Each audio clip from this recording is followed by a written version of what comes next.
Nous sommes au mois de septembre et je me suis dit que c'était le bon moment de vous parler du plan stratégique de votre liberté financière. Alors petite précision, quand je dis liberté financière, en fait dedans pour moi il y a 4 composantes très importantes. Le premier c'est l'argent qui vous permet d'acheter du temps. Le deuxième c'est le temps, ça veut dire que vous pouvez faire ce que vous voulez. Troisième point important c'est l'énergie que vous avez, donc dedans j'inclus la santé. Et quatrièmement, une ressource importante pour constituer votre liberté financière, ce sont vos pensées qui vont vous permettre en fait d'avoir un bon état émotionnel et également de construire votre vision. Donc lorsque je dis atteindre votre liberté financière, en fait pour moi vous avez ces 4 composantes qui sont à leur maximum. L'objectif n'est pas seulement d'avoir beaucoup d'argent pour en même temps être complètement déprimé ou avoir une mauvaise santé. Donc un plan stratégique, lorsque vous visez la liberté financière, pour moi, il y a différentes étapes et différents moyens et visions. La vision la plus élevée et par laquelle je pense qu'il faut commencer, c'est en fait le moment où vous voulez atteindre votre liberté financière. Est-ce que c'est le moment de la retraite? Est-ce que c'est plus tôt? Et du coup, quelle est votre vision à très long terme? À quel moment voulez-vous être libre? Une fois que vous avez déterminé ça, en fait, ça va vous permettre de mettre en place le plan opérationnel de votre vision. Donc, pour vous donner un exemple précis, si par exemple vous voulez partir plus tôt à la retraite, si vous êtes salarié ou même si vous êtes à votre compte, du coup, quand est-ce que vous voulez partir plus tôt? Par quels moyens allez-vous le faire? Donc pour ça, je vous redirige vers la vidéo que j'ai faite concernant la méthodologie pour arriver à la liberté financière. Donc si vous voulez y arriver plus tôt qu'un simple travail de salarié, il va vous falloir développer des revenus additionnels, qu'ils soient passifs ou non. Donc là, derrière, il va falloir dérouler. Est-ce que vous avez besoin de vous former et quelles sont les formations? Est-ce que vous avez envie de vous créer des revenus passifs et quels sont ces revenus et comment vous allez les créer? Et ça va vous permettre d'arriver en fait jusqu'à votre plan opérationnel. Donc maintenant, je vais vous donner les différentes étapes. Donc d'abord, vision à très long terme et les différents checkpoints, c'est-à-dire une fois par an, j'aime bien quand même vérifier des choses très pragmatiques. D'abord, c'est au niveau des, si vous avez des assurances vie, est-ce que vous avez bien remis à jour en fait votre bénéficiaire? Ça c'est très important, vous pouvez le changer tout le temps, mais si par exemple vous avez rompu avec votre compagnon ou si vous préférez que ce soit votre mère, donc est-ce que vous avez bien remis à jour ce sujet-là? Deuxième point, quelque chose d'hyper important, et même si ça fait pas très plaisir d'y penser, c'est est-ce que vous avez pensé à créer un dossier? Déjà, est-ce que vous avez pensé à faire un testament?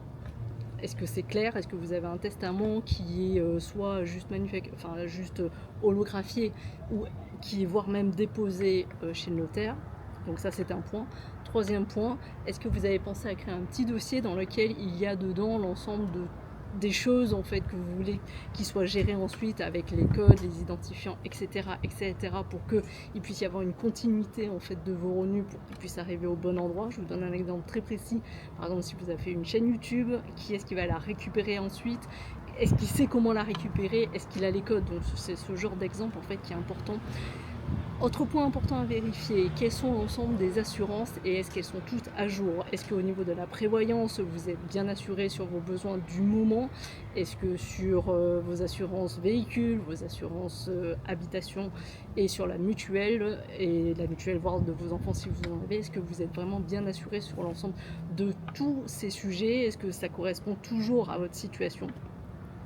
Est-ce que vous avez également pensé en termes de, comment dire ça, si vous avez acheté par exemple d'immobilier, si vous avez acheté une maison en commun, est-ce que vous savez si derrière votre compagnon, alors soit vous êtes marié, soit vous êtes pacsé, mais est-ce que du coup vous allez hériter ou pas de la maison? Parce que si ce n'est pas le cas, est-ce que vous avez envisagé de déménager ou est-ce qu'il vous faudra racheter la part de la maison?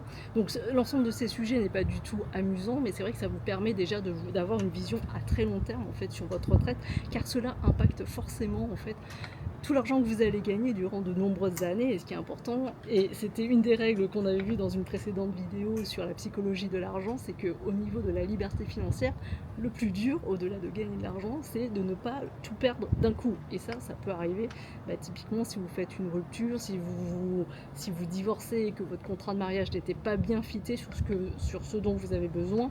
Donc j'en profite également pour vous conseiller de faire un point en fait sur en cas de séparation, qu'est-ce qui se passe? Est-ce que vous avez bien réfléchi à tous les différents impacts, notamment si si vous possédez une entreprise?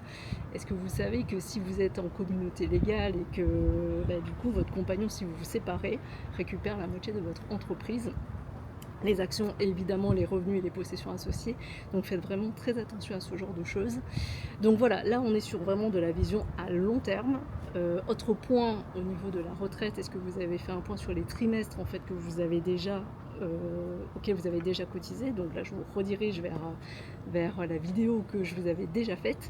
Donc une fois qu'on a fait tout ça, et nous sommes à peine vraiment au très long terme, ensuite du coup on revient sur le moyen terme. Une fois que vous avez une vision de ce que vous voulez faire en termes financiers, il faut également penser à ce que vous aimez faire, parce que c'est important aussi de vous nourrir.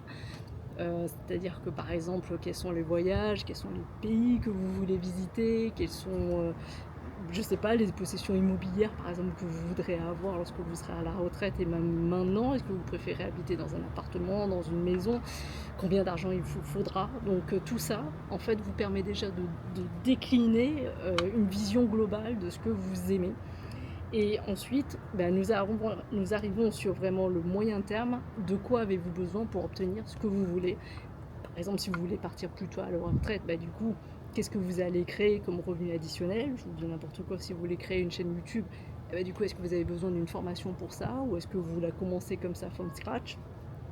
Donc ça vous permet de revenir vraiment au fur et à mesure plus proche de vous pour arriver jusqu'à vraiment votre vision dans les 90 jours. Et là maintenant, je vous conseille de prendre un papier et un crayon et là vraiment de reprendre chacun des projets que vous avez choisis. Donc liberté, création d'un revenu additionnel, donc je crée une chaîne YouTube, donc j'ai besoin de me former, donc j'ai besoin de faire des vidéos, j'ai donc besoin d'acheter un téléphone qui fait des vidéos.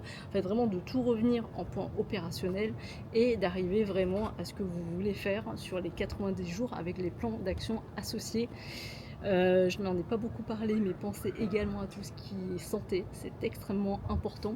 Donc regardez vraiment si vous avez fait un tour chez l'ensemble de vos spécialistes et de votre généraliste. Moi je le fais une fois par an, les spécialistes 2 fois par an si tout va bien. Donc ça c'est vraiment important vraiment de refaire un check global pour vérifier que vous allez bien et globalement quelle est la vision de votre vie. Bon, j'espère que cette vidéo vous aura été utile et si vous vous posez des questions sur comment amoindrir ses dépenses, je vous redirige vers ma vidéo du top 13. À très vite.